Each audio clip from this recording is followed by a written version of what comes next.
1 year ago, as Spotify legacy flop pulog dagway party list. But, such as will to win on TV5 last July 2024 as GMU Afternoon Crime Water Series.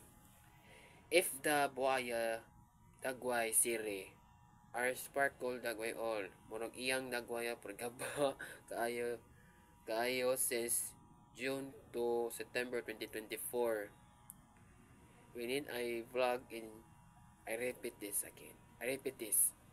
We need vlog in Cebu IT Park, Mandawi City, Consolacion, Park Mall, and Carcar City, Cebu, Philippines. So, maniingon ang last year sa Butis pa Legacy Flop.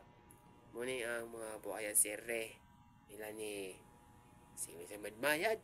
Huwag mo na kay bawa na. So, unless flop de ay ang dagway, ang mura na siya buhaya. So, unless paano na tayo imo since last year katong may gani kaya ang will to win sa TV5 since last year. But, sama na to ang GMU Afternoon Crime sire dagway gyapon pero bulok kung para ani hinumdum mo yan tong last year.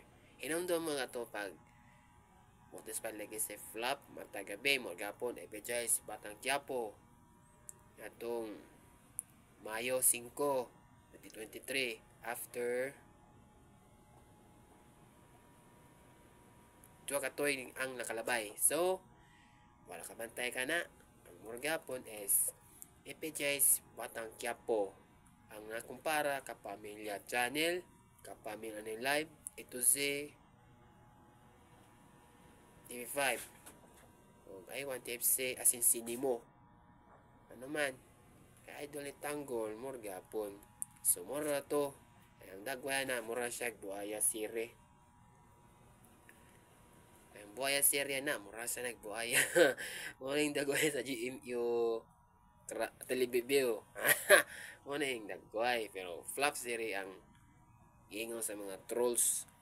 So, mo itong pasabot is Montes pa Legacy Flop itong tuwing 2023 asin tuwing 2024. Last year ni.